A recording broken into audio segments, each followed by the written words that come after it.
नमस्कार सांग मैंने ये होचंदी बाबा बालिकप्लेश्वर मंदिर दामोदरपुर रे ब्रह्मपुर ब्लॉक दामोदरपुर रे अवस्थित।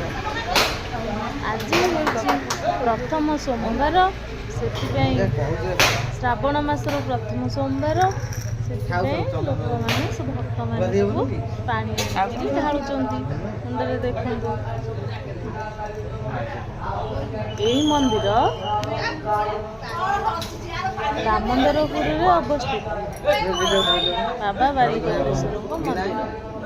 एठाकू लक्ष लक्ष भक्त प्रत्येक दिन किछि ना किछि मानसिक करी आसी तांकर मानसिक पूर्ण हेले एठारे जे जहाँ मानसिक करिथांती सेही अनुसार तांकर से कार्य करिके जाय।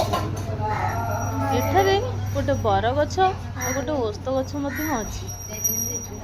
तांकर महिमा अछि जे सेही बरगछ ओस्त गछ मूल जदि बाली आनिकरी आम देहरे तांको नाम सुमरणा करी देहरे बोली होई थाउ ताहले हमर रोग व्याधि दूर होई थाए।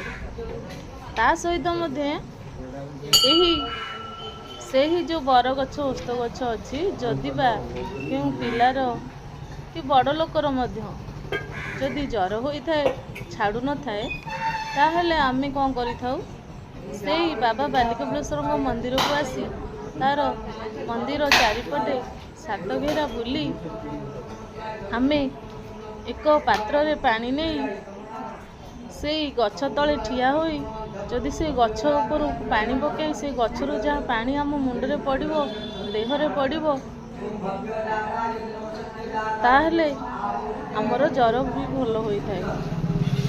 आउ बाबा बालिकप्लेश्वर महिमा अनेक जार संतान मध्य हेउ न थाए से मध्य मानसिक कले तांकर भी संतान प्राप्त हुए। अनेक लोक एठारे भल होइचंती बाबा बालिकप्लेश्वर दयारे। एठारे बहुत भक्त अनेक अनेक भक्त एठारे भल होइकरी रोग व्याधि मनस्कामना संतान प्राप्ति अनेक किछि पाइचंती। होचंदी बाबा बालिकप्लेश्वर तांकर महिमा अनेक तांकर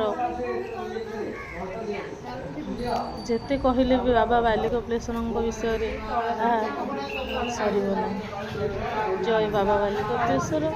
बाबा बालिकप्लेश्वर समस्त को भलरे रखिथा।